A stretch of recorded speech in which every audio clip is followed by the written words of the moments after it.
I'm Patty Ann Brown in for Harris Faulkner, and this is the Fox Report. The war of words between two Republican presidential candidates, Donald Trump and Jeb Bush, escalating on the Sunday talk shows. The two candidates trading barbs, this time over foreign policy. Trump again going after Jeb for defending his brother, former President George W. Bush, and his handling of the 9/11 terror attacks. Listen. Look, Jeb said we were safe with my brother. We were safe. Well, the World Trade Center just fell down. Now, am I trying to blame him? I'm not blaming anybody. But the World Trade Center came down. So when he said we were safe, that's not safe. Well, meanwhile, Jeb Bush says Trump lacks the brains and skill needed to guide America through a crisis, saying he has, quote, grave doubts about Trump's abilities as commander-in-chief. Bush also accusing Trump of treating his campaign like a reality show.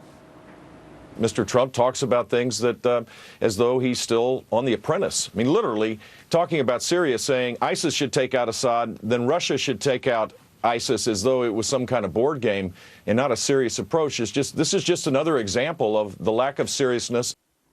Bush adding a prediction that despite Trump's lead in the polls, his support will eventually fade. Elizabeth Pran right now is live in Washington. Hi, Elizabeth. How are Republicans reacting to this latest feud between Trump and Bush?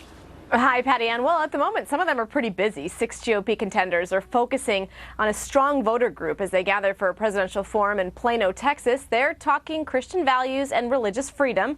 But retired neurosurgeon Ben Carson was asked about the back and forth. He was a little less eager to pass judgment on the frontrunner's intentions. While Donald Trump may not be in Texas today, he sure did defend himself on the airwaves. I don't want Jeb Bush to say my brother kept us safe, because September 11th was one of the worst days in the history of this country. I'm not thin-skinned when something's truthful. If I did something wrong, and you said I did something, I can handle that, and if the press is bad, it's when people hit me when I didn't do anything wrong. You know, it's like, then it's not a question of thin skin. I will fight back. And fighting back is something Jeb Bush is doing. His campaign releasing a 2-minute ad on social media today, blasting the billionaire's ability to be commander-in-chief and an international heavyweight. The piece has blurbs of commentators and politicians pointing to gaps in Trump's knowledge of foreign affairs. He also said a number of times he's proud of his brother's leadership as president. Look, my brother responded to a crisis, and he did it as you would hope a president would do. He united the country, he organized our country, and he kept us safe. And there's no denying that. The great majority of Americans believe that. Bush went on to say Trump is an actor playing the role of candidate for president. Patty Ann. Elizabeth, what reaction are we hearing on the Democrat side?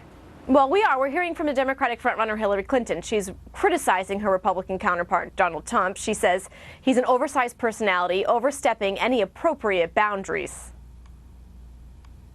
I'm going to continue to criticize him for going beyond the bounds of what I think is appropriate for anybody running for president.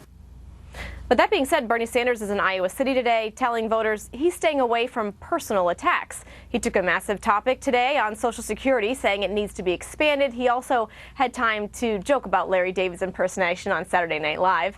Of course, the speculation about a possible Joe Biden run continues with very little indication from the vice president or any pundits that he may be running anytime soon. Patty Ann, back to you. We will have to see. Elizabeth Pran live in Washington. Thank you. Thanks.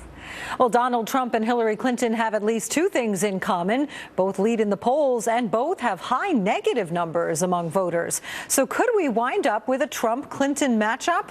The Fox News political insiders will join us with more on the 2016 presidential race at the bottom of the hour.